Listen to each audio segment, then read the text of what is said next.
സ്ത്രീകൾക്ക് നിയമപരിരക്ഷ ഉറപ്പുവരുത്തുന്നത് ഈ രാജ്യത്ത് തന്നെയാണ്.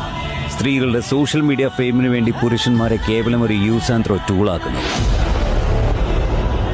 ഈ രാജ്യത്തെ തുണയില്ലാത്ത സ്ത്രീകൾക്ക് അവർക്ക് നേരെ നടക്കുന്ന അതിക്രമങ്ങളിൽ നിന്നും രക്ഷ നേടാനാണ് നിയമ സംവിധാനങ്ങൾ പ്രത്യേക ആനുകൂല്യങ്ങൾ പുറപ്പെടുവിച്ചിരിക്കുന്നത്. പക്ഷെ അർഹിച്ച കരങ്ങളിലേക്ക് ആ നിയമ സംവിധാനങ്ങൾ വഴി എത്തേണ്ട നീതി എത്തുന്നുണ്ടോ എന്ന് ചോദിച്ചാൽ മറുപടി മൗനം മാത്രമായിരിക്കും.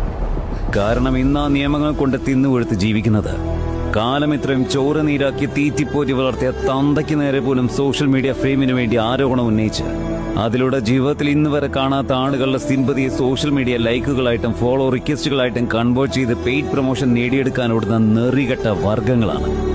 ഇതുപോലെയുള്ള ദുരുപയോഗങ്ങളുടെ അനന്തരഫലം എന്തെന്നാൽ നാളെ ഇരയായ പെൺകുട്ടിയെ പോലും സമൂഹത്തിൽ വിശ്വസിക്കാൻ ഭയമാകും.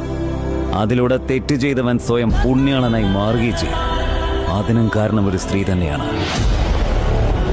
സ്വാർത്ഥ ലാഭത്തിന് വേണ്ടിയും നിരപരാധിയായ പുരുഷന്റെ ജീവിതം നശിപ്പിക്കാൻ വേണ്ടി കച്ചകെട്ടി ഇറങ്ങുന്ന ക്രിമിനൽ സ്വഭാവമുള്ള സ്ത്രീ.